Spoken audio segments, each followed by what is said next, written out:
Whatever relationships you have, friends, coworkers, lovers, spouses, you have mutually defined that relationship, and I'm going to talk to you about you.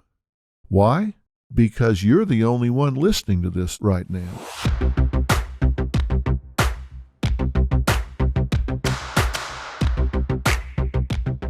Hey, it's DrPhil. That means you have found your way to fill in the blanks.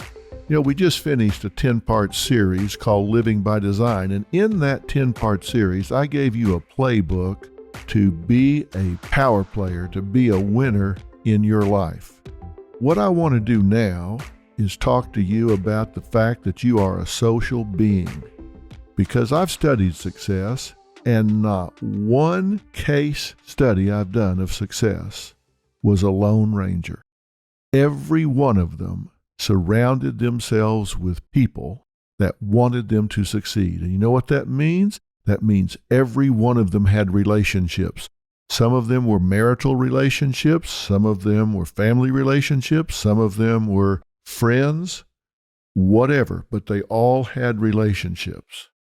And I'm going to do a series with you now that I think is going to fit really well with Living by Design.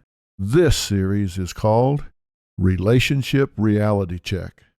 And the subtitle is, How Much Fun Are You to Live With? I've gotten to where I really love fill in the blanks because it's giving me a chance without a story in front of me, without a couple or a family in front of me, to just deal with some information, some facts, a data download that you can take and apply to your situation, your story. And when you watch the show, which I hope you do, I hope it's really interesting because I think you can take a lot away from seeing what people are doing in their own lives. But there's also a place for me just being able to talk to you about what I've learned across 45 years of living and learning and counseling about what it really takes to succeed as a social being. And that's what I want to talk to you about. And when I say social being, I mean, think about it. We are social animals.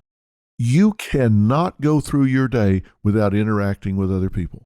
If you go to the grocery store, you go to the gas station, true, we are getting very automated, but you still have to deal with people. And trust me, if you're standing in the line at the grocery store and you're like third in a line of 10, you have a relationship with the person right in front of you, and you have a relationship with the person right behind you. Now, it's a brief relationship, but it is mutually defined. Like you step up behind this person in line at the grocery store, they know you're there, and you know they're there, and you got somebody behind you, and they know you're in front of them, you know they're behind you. So what are you going to do? You're going to define a relationship with both of you. Now, the person in front of you, he might look over his shoulder and say, hot enough for you? And you might say, yeah, and go back to looking at the expiration date on your milk carton. Okay, now you've just defined a relationship. He made a casual comment, and you heard that comment and then kind of rejected it. You said, okay, it's fine. You said something. I choose not to engage. Or you might turn around to the person behind you and say, hey, how about all this rain we've been having?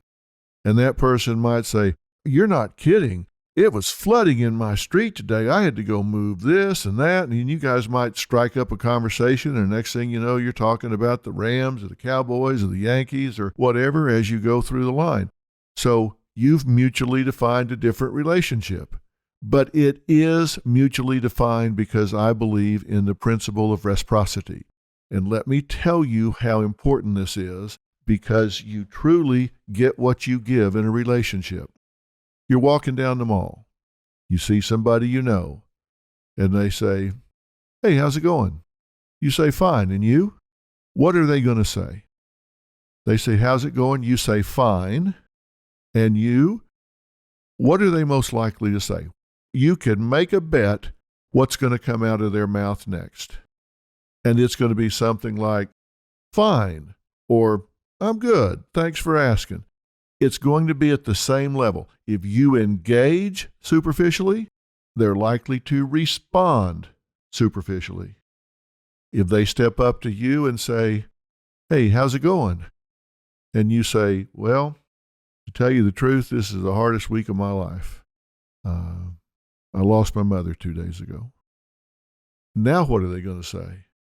Are they going to say, "Well, I'm good, actually. Good to see you, bye"? No, they're not going to do that. You have just taken it from the superficial to the vulnerable. They're going to reciprocate at that level. They're not going to give you a superficial, "Oh, really? Well, good to see you." That's not going to happen. Unless they're a smooth-running psychopath, they're going to reciprocate by reflecting feeling, not content. There's a big difference. And that's what I mean about the principle of reciprocity. I tell you that to tell you this. Whatever relationships you have, friends, co-workers, lovers, spouses, you have mutually defined that relationship. And I'm going to talk to you first about you. Why? Because you're the only one listening to this right now. You might have 10 or 20 key relationships in your life, but unless you set up bleachers, you're the only one I'm talking to right now. If you've got 20 relationships, I can't be talking to the other 20 right now. I can only talk to you, which means I can only influence you. So I want to talk to you about you. And that works out really well because any relationship that I'm going to influence, I'm only going to be able to influence it through you. Any relationship that needs fixing, if it gets fixed, it's going to get fixed by you. Any relationship that you want to change, the change agent is going to be you. Any relationship that you want to completely redefine, it's going to be redefined by fill in the blank, you. So why am I calling this a relationship series? Well, I called it Relationship Reality Check because the truth of the matter is relationships are not 50-50. That's one of the biggest myths of relationships, and we are going to be breaking some myths as we go along. People say, I got married, and so this needs to be 50-50. We need to each come meet in the middle halfway. Relationships are not 50-50. Relationships are 100-100. That means you have to look at yourself as 100% responsible for your own destiny. You need to look at yourself as 100% responsible for whatever relationships you have in your life. And the reason I say that is because the only person you control is you. That's the bad news. The good news is the only person you control is you. That's both good and bad news, and the reason it's also the good news is because that's the only person you have access to. That's the only person you need to change in order to redefine a relationship. You can't control anybody else. You can inspire them. You can influence them. You can create a different environment that pulls for different responses for them, but the only person you control is you. And if you want to engage the world in a different way, then I need to talk to you, not about your partner, but about you. And to do that, we're going to have to make a deal right now. It's good that nobody's listening to this because it means you can be real. You cannot be defensive. You cannot be a right fighter. You cannot be in denial. You cannot be rigid, and you cannot be hard-headed. You have to decide, okay, look, just for the time I'm listening here and talking with DrPhil, I'm going to take down my defenses, and I don't need to be right. I'm just going to listen. Who knows? He may actually know something I don't know. Probably not, but, maybe, oh, blind sow, find an acorn. Maybe I'll stumble across something that maybe you don't know and maybe you can use. And if you think that was sarcastic, if you picked up on that, I hope so, because I was heaping it on pretty heavy. I've studied relationships, and I want to share with you what I know. If you want to focus on saving a relationship that's off in the ditch, maybe you've got a relationship in trouble, Maybe it's with your spouse, maybe it's with your boss, maybe it's with your best friend that seems to have changed. Well, okay. But the vehicle, the secret to making that relationship something that it's not right now is you. Here's where I want us to start. You've heard me say many times that we generate the results in life that we think we deserve.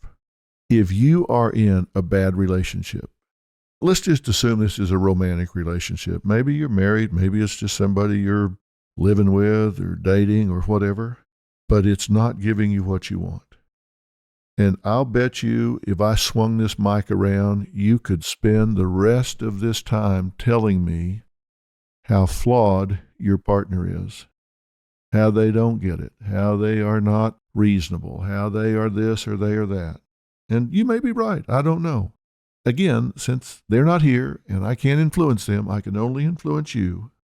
Then I'm telling you that my first goal here is to restore you to a position in this life, to being the kind of person in this life that commands quality in your relationship. The kind of person that inspires respect. The kind of person that does not settle for anything in a relationship other than what you really want and need from this relationship. If you are in a relationship that is marked by pain, confusion, emptiness, despair, distance, conflict, you've lost connection with the person, then I can tell you, you have sacrificed your personal power. You have lost your dignity and your self-esteem, because if your partner is everything that you're saying, they're mean, they're rude, they're ugly, they're cold, you're putting up with it. Why would you do that? Why would you let somebody treat you that way? Life law number 8, we teach people how to treat us. We teach people how to treat us. Don't tell me what a bitch your partner is. Don't tell me what a jerk your partner is. Tell me why that's okay with you. And you'll say, well, it's not okay with me. Well, based on results, it is. And we're going to talk about results before we finish today's conversation, because it's something I'm going to ask you to agree to devote yourself to. So what am I saying here? I'm saying whatever your relationship is, you either elicit, maintain, or allow that to go on in your relationship. You do teach people how to treat you. You do reward certain things from other people because they wouldn't do it if you didn't. They're getting a payoff from it. Maybe it's a sick payoff. Maybe they love to see you in pain. I don't know. But when you lose your personal power, when you give it away to somebody else, when you sacrifice your dignity and self-esteem such that you're willing to accept what you don't want, then what you've done is learn to accommodate to pain and disappointment. And if you're letting your partner abuse you, if you're letting them abuse you by a number of things, maybe it's actually physical abuse, maybe it's mental or emotional. Let me tell you, abuse is not what most people think. Most people think abuse is when somebody hits you in the head, comes up and slaps your face, or throws you up against the wall, or chokes you, or whatever. Is that abuse? Absolutely, that's abuse. So it's not much of a stretch to realize if they yell and scream at you and call you names and demean you, then you can understand how that's abuse as well, right? That's verbal and emotional abuse. But sometimes people miss some forms of abuse. For example, withholding emotions, withholding affection, creating distance and keeping you isolated in an emotionally barren relationship. That too is abusive. Being over-controlling, where they take away your self-expression, where they cause you to sacrifice being all of who you are in order to be half of a relationship. That is abusive. Some relationships are so controlling that they make the person get all of their friends approved. They listen in to their phone calls. They choose what they wear. They choose who they speak to. They take the car keys when they leave that morning, so whoever the person is that stays at home can't go anywhere. Or they keep the money so tightly controlled that they don't have $5 to put gas in the car to go see their mother. Being over-controlling can be abusive. So ask yourself, are you with a partner that's dealing misery to you? Are you with a partner that somehow is creating you constant tension? If you are, can you criticize your partner for it? I suppose you could, but my question is not what's wrong with them. My question is what's wrong with you? Why would you allow that? Well, I'm the one that's supposed to have the answers. So let me answer that question for you. Why would you allow that? Well, you might allow it because it's the devil you know. You're in a relationship and at least you're not alone. And it's scary out there, right? If this person is that way, they may be telling you nobody else would want you. And maybe they've got that bug in your ear and you're believing that. Maybe you've told yourself, I stood before God and made a covenant. For better or worse, we're just doing the worst right now. I made my mistake when I stood before God and made this covenant, so I'm trapped. I'm not going to quit on God, so I'm going to stay here and let this person abuse me. You need to read the rest of your Bible, if that's what you're telling yourself. But here's why you're doing it. You're doing it because you have lost touch with your core consciousness. You've lost touch with what I call your core consciousness, and that is that place within you where you are in touch with your greatest strengths, your instincts, your values, your talents, your wisdom. It's where all of those things are found. It's that place where you have an inner clarity and an unshakable confidence. And those characteristics alone determine a quality life. Now think about what I just said. Your core consciousness is what you know about yourself, about your strengths. You know what your qualities are. You know why you're a decent human being. You know what your instincts are. You know the difference between right and wrong. Your values are clear. Your talents are well known. You have wisdom that you've learned in your life. And I'm not talking about book learning. I don't care if you've got a PhD, an MD, a BA, or just a graduated from the School of Hard Knocks. You have wisdom. When you are in touch with this core consciousness, there is an inner clarity and that unshakable confidence. You know what is right. I believe people know the truth when they hear it, including from themselves. You know when you're being your own best friend, and you know when you're not. And the most important relationship you will ever have is the relationship you have with yourself. You know, I said the subtitle to this series, Relationship Reality Check, was How Much Fun Are You to Live With? You can ask that from your partner's point of view. You also need to ask it from your point of view. How much fun are you to live with just from your point of view? See, I think every one of us is a life manager. We have a client list of one. You're a life manager just as I am. I'm a life manager and my client is Phil. I got one client and that's Phil. So how am I doing? I have to ask myself, how am I doing? Am I managing myself into a nice life? And that's more than money. Do I enjoy my days? Are they tension-filled and anxiety-laced? Or is there joy in my life? Is there excitement and passion in my life? Have I managed myself into a life that is full of joy, excitement, passion, purpose?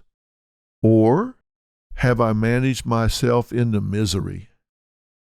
Have I managed myself into bleakness?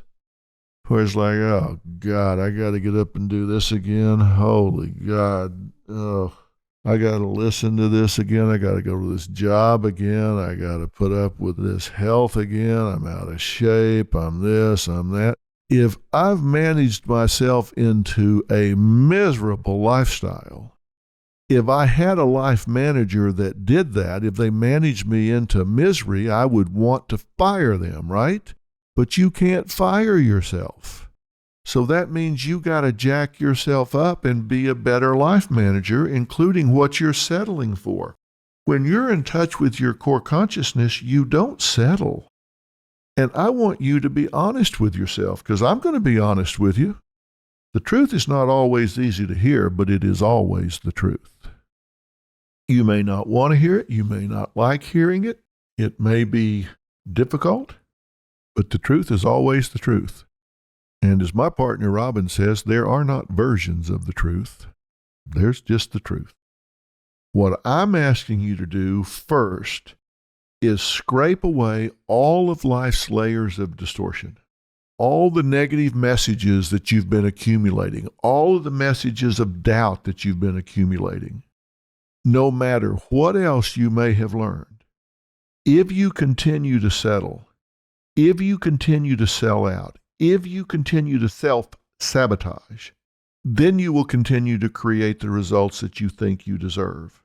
And if what you're experiencing in your relationships, either with yourself or with other people, is pain and guilt and confusion and anger, then you are not in touch with that core consciousness, that place where you know who you are.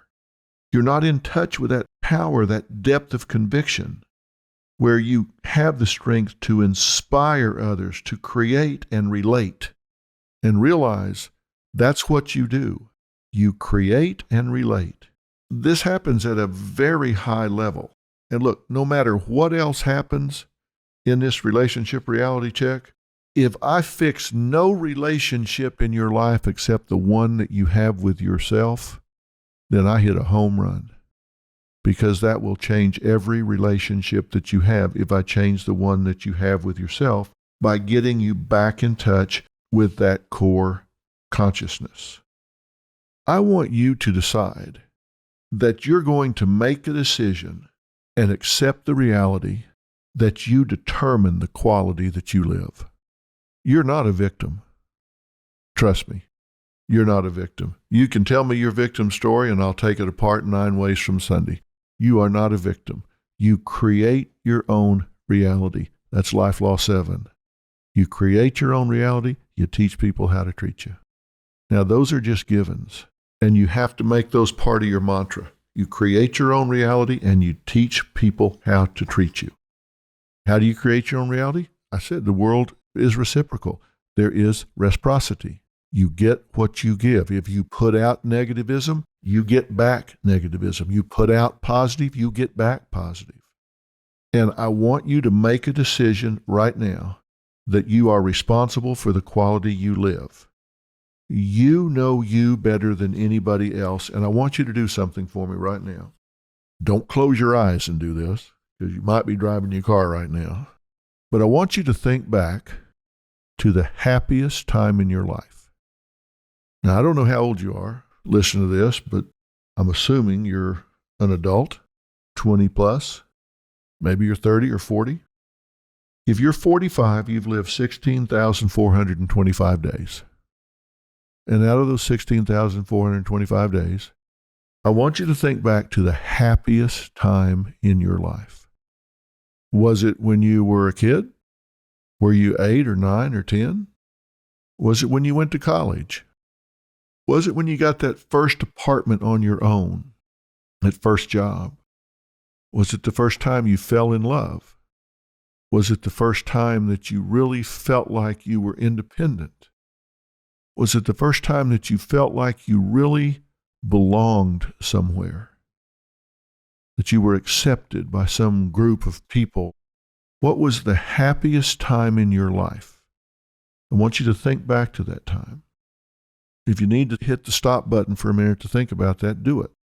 Because I want you to have the happiest time in your life. And I'm going to ask you specific questions about it. So it can't just be, when I was younger. No, Happiest time in your life. Okay, you got that in your mind. If you hit pause for a while, it's okay. If you got that in your mind, when was it? Specifically, when was it? And what about it made it the happiest time in your life? What was going on?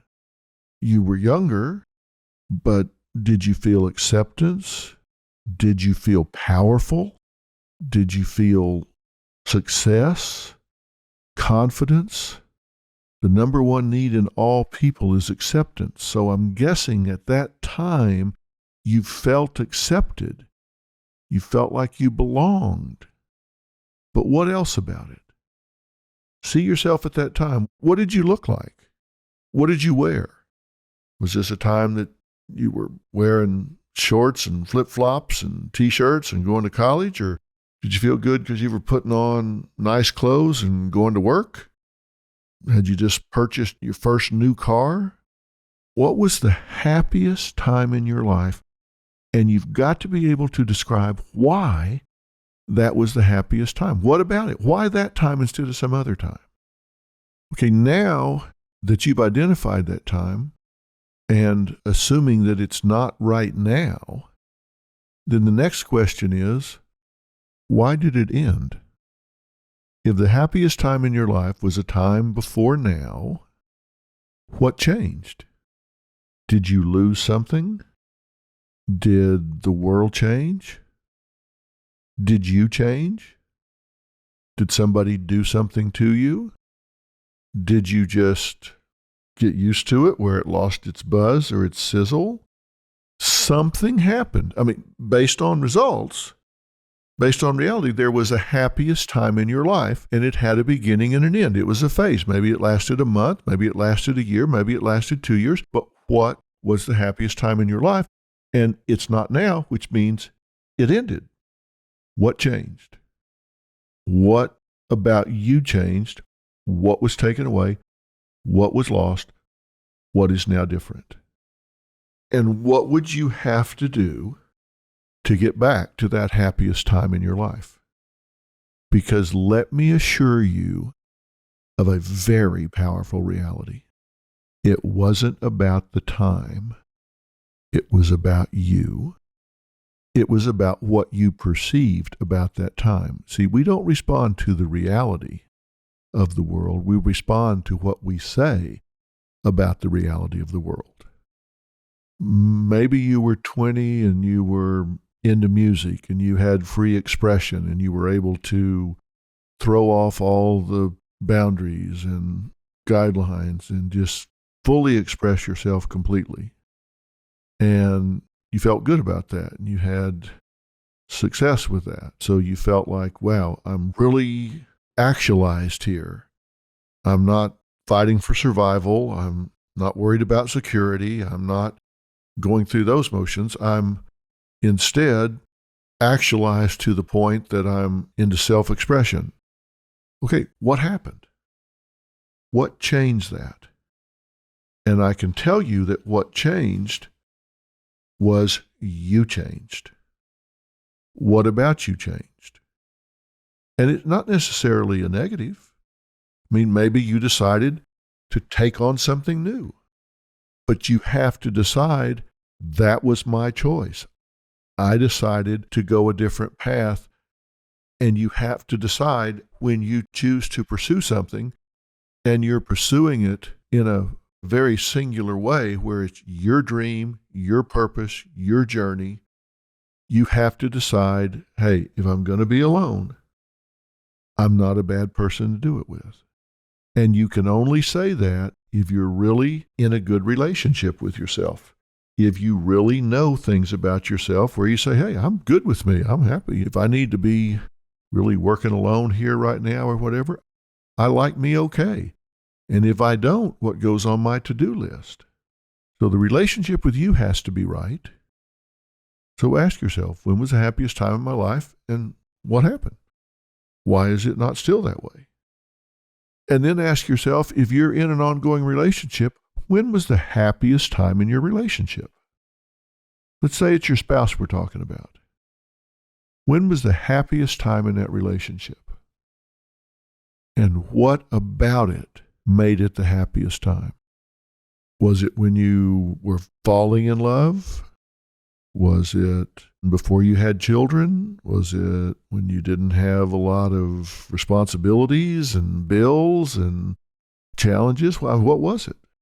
What made that the happiest time in your relationship? And what about your relationship changed that you're no longer in that phase? Because with the exception of a very short list of realities, there's very little in a relationship you can't fix. There are some what I call drop-dead deal breakers. These are things that I don't care what the situation or circumstance surrounding them is. If these things exist, they're deal breakers. You need to get out and get out right now. You need to hit the eject button, get out and don't look back. Now, I bet you want to know what they are. You can guess. Number one is violence. If you're in a relationship and someone is attacking you, they are beating on you, they are choking you, slapping you, hitting you, physically abusing you, you need to begin to formulate a safe exit plan and get out as quickly as you can safely do so. I'm saying as quickly as you can safely do so. Why am I saying it that way? Because over 70% of all murders and serious injuries in violent relationships occur in the 3 weeks following when that person leaves their abuser. You've got someone that's abusing you, and so you leave. The next 3 weeks are the most dangerous times you have ever spent with that abuser. And you say, well, wait a minute, I'm not with them anymore. I understand. The next 3 weeks are the most dangerous time you will ever have in your relationship with that person. Why? Because abusers are controlling, right? Physically abusing people are controlling. And when you are not available for their control anymore, they panic. It's what we call the frustration effect. Their control, their need for control, their panic, their insecurity ratchets up, and they ratchet up with it, and so they get desperate and they do more desperate things. That's why I say you need a safe exit plan, and going to mama's house is not it. They know where mama lives, and they will come over there and in a desperate attempt to assert their control further, that's when people get seriously hurt or killed. So drop-dead deal breaker number one, violence. Make a safe exit plan. And by the way, a good place to find out what that is, you can go to whengeorgiasmile.org. My wife Robin has the Aspire initiative there, which is devoted to victims of domestic violence. And there are the steps for forming a safe exit plan there. You can go to the National Domestic Violence Hotline, and there'll be resources on both of those places that will give you the information you need to know. Second, if you've got somebody that is abusing drugs or alcohol and they refuse to get help, they're a drug addict or an alcoholic and they refuse to get help, you're no longer living with your husband or wife, your partner. You need to get out. They got out. They left you when they got addicted to drugs and alcohol. You're no longer living with them. You're living with a drug-altered version of them. So if they will not get help, you need to protect yourself and get out and not return until such a time as some independent professional tells you that they have dealt with the issue and it is safe for you to return. Those are drop-dead deal breakers. The third one is pathology, and by that I mean mental illness. And I'm not just talking about somebody that's moody here. I'm not talking about somebody that's kind of idiosyncratic, or you just think they don't think the way you do, so therefore that's not okay with you. I'm talking about someone that has a diagnosed mental illness. They clearly do not have contact with reality, and they are doing dangerous things. And they refuse to get help and continue to behave in ways that put you and or your children in harm's way. Now, is what I'm doing telling you to abandon your partner because they have a mental illness? Absolutely not. I'm telling you to protect yourself and your children if you are living with someone that suffers from a mental illness and refuses to acknowledge it and refuses to get help for it and refuses to take the steps to keep you safe. There are people that are delusional or have paranoid schizophrenia or paranoid delusions that are so convinced that they are being persecuted that they will take steps or evasive steps that can put you in harm's way. They can drive erratically. They can board up the house where if it catches on fire, the children can't get out. If you've got someone that is really out of touch with reality and they refuse to get help, you must keep yourself and your children safe. Go to therapy with them. Go see them in the treatment facility every day. Do everything you can to support and stand by them, but not at the risk of your own health, safety, and well-being or that of your children. It's not abandoning someone to require them to get help. And if your relationship is in trouble, I want you to work on you. The statistics are not good for marital therapy, I'm just telling you. 2/3 of all people, all couples that get marital therapy, are worse or no better after 1 year. Sad fact. They're worse or no better after 1 year. Is that because the therapists don't know what they're doing? No, it's because you typically don't listen. You typically don't do what they tell you to do. You're really good while you're sitting there in the office, but then you go home and it doesn't translate very well. That's why I say, I'm not trying to fix the couple here. I'm trying to fix you. We're starting with you. You can't control him or her, but you can control you. Now, I said some of this truth you're not going to like, and here's a truth you're not going to like, but it's a truth that can absolutely set you free. If you are in a bad relationship because you set it up that way, you're in a bad relationship because you set it up that way. You designed, programmed, choreographed your lifestyle such that there was absolutely no other possible outcome than for you to generate and perpetuate a bad relationship. Now, you don't need to hit replay. You don't need to back it up. You heard me right.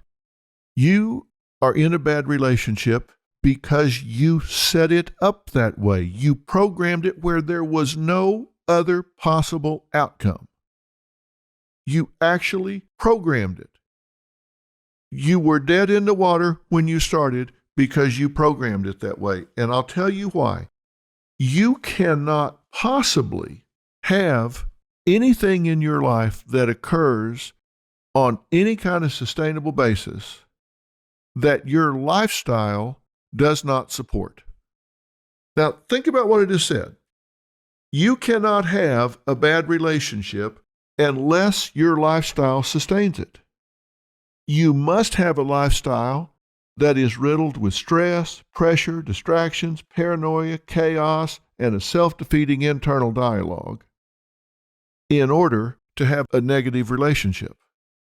And you're thinking, well, now, that's just not right. I just don't believe you. Well, look, I'm not blaming you. I'm just telling you how it is.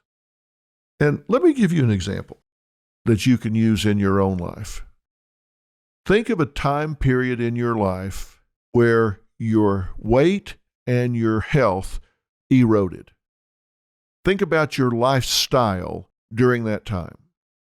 I'll promise you, you were eating more, exercising less, and eating foods that you knew were low in nutritional value and high in fats and sugars, and they were easily digestible.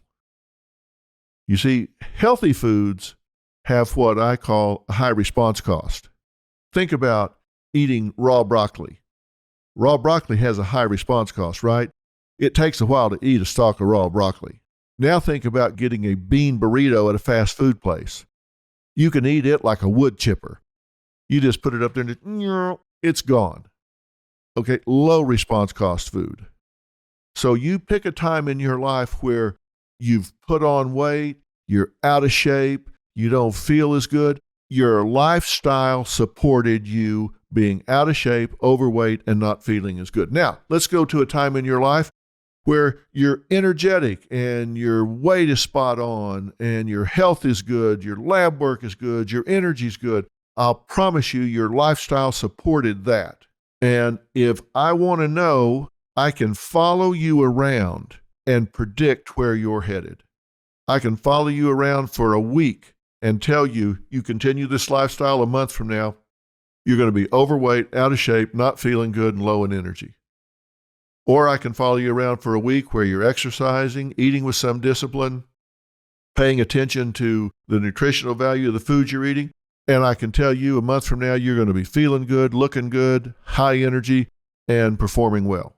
I can start with the outcome and work backwards and tell you what the lifestyle was. If I see a bad relationship, I guarantee you I can go back and say this is a lifestyle that is full of pressure, chaos, stress, poor sleep, etc., etc. You set it up that way. There's no way you could have a bad relationship if you don't have a lifestyle to support it. You think weeds grow out of thin air? No, they don't. There has to be something to support it. If a weed's going to grow, it has to have food. It has to have water. It has to have sunlight. Something has to support that weed being there. There's an island in the Caribbean where a bunch of pigs live on this island. Let me tell you, somebody had to take those pigs there. They didn't just one day a pig pop up out of the ground. There had to be pigs there. Then people had to feed these pigs. They had to nurture these pigs. There has to be an environmental support system for those pigs to exist, just like there has to be an environmental support system for your bad relationship to exist. And it has to be a bad relationship with you. So what does that tell you? It tells you that if we're going to do this, if we're going to improve your reciprocity with the world, if we're going to improve your interaction with the world as a social being, if we're going to improve your marriage, if we're going to improve your romantic relationship, if we're going to improve your friendships, if we're going to improve you as a social being, you've got to raise your game. You have to require more of yourself. You have to live with dignity. You have to have respect and emotional integrity. Unless you get right with you, you will never get right with anyone else. And sometimes that means just making a life decision. And I'm going to give you an example from my own life. If you've known me over the last 20 years, then you know that my father was an alcoholic, a bad alcoholic. When I say bad alcoholic, I mean he drank to self-destruction. He died at 72. As a side effect, complication of morbid obesity and alcohol abuse. Absolutely no question about it. And because I had such a bad reaction to his drinking, because I had such a resentment of his drinking, and the way he treated my mother when he was drinking and everything that went along with being an animated alcoholic. He was not an alcoholic that became brutish and went off in a room and sat there by himself and got drunk and then he sobered up and you saw him 3 days later. No. He was loud. He was boisterous. He was animated. He thought he was funny. He thought he was bulletproof. He would come home, crash cars, motorcycles, whatever. He just was a problem for me. So we did not get along. Lots of conflict. And we were in business together for a while because my mother wanted me to really bad. And I had a hard time ever telling my mother no because she was the sweetest woman I think I've ever met. And he and I would butt heads a lot and argue a lot. And it would often get very animated and very heated. And one day, I just made a decision. I'm just not going to do this anymore. I made a life decision that, you know what, there's absolutely no point in this. I absolutely am not going to do this anymore. I refuse to invest the energy to argue with this man another day in my life.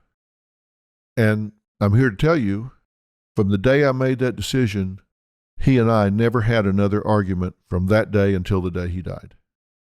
And after about 3 weeks, he came by my office, stuck his head in, and said, "You're not going to argue with me anymore, are you?" And I said, "No, I'm not." And he stood there a minute and said, "Okay, gotcha." And turned around and went back to his office. And we never had another argument the rest of his life, which was another 4 or 5 years. Now, I had lots of opportunity, but I realized I don't have to react just because I can. I decided that I was going to live at a higher level and require more of myself. I did not like myself when I was engaged with him that way. I was not living with dignity and self-respect. I was not living with emotional integrity. It was not what I wanted to do, but I was doing it, and I did not like it. I made a life decision, and it changed my life. I want you to start making some life decisions about how you relate to the world.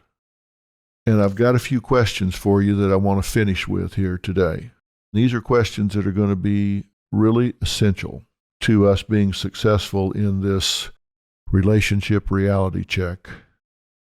And remember, I've said 80% of all questions are statements in disguise, so you can hear these as questions, but I am making a statement. Question: are you willing to forget everything you think you know about relationships? Are you willing to forget everything you think you know about relationships? Are you willing to measure quality of your relationships based on results, not intention, based on results? Can you make the decision that you want to be happy rather than right? Now that's a big one. Can you make the decision that you want to be happy rather than right? Because if you're in a relationship and you think you're right, maybe you think your partner's all wrong, maybe you think she's doing something horrible, maybe you think she's cheating on you, maybe you think she's spending too much money, maybe you think she's the root of all evil, and you spend the rest of your life as though there's a bomb in the room, and you get to the last day of your life and that bomb never went off, how dumb are you going to feel? You spend all that time wanting to be right, and you could have spent all that time being happy. Can you decide to be happy rather than right? Can you decide to adopt a new strategy and just believe that when you change you, they will come along? Maybe they will, maybe they won't. But you will have made a change. Can you adopt a new strategy and let the chips fall where they will with the other person? And can you embrace the following formula? Be, do, have. Very simple formula. Write it down where you can see it. Put it on your mirror. Put it in your car. Write it on your desk. Be, do, have. Be committed. Do what it takes. Have what you want. Be committed. Do what it takes. Have what you want.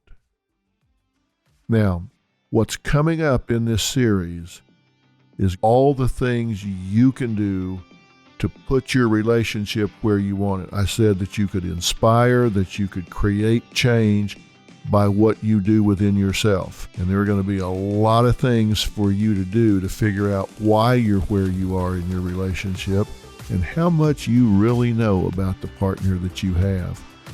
You might be surprised that you don't know this person as well as you think you do.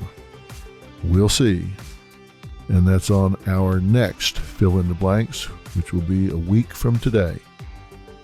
I'm Dr. Phil.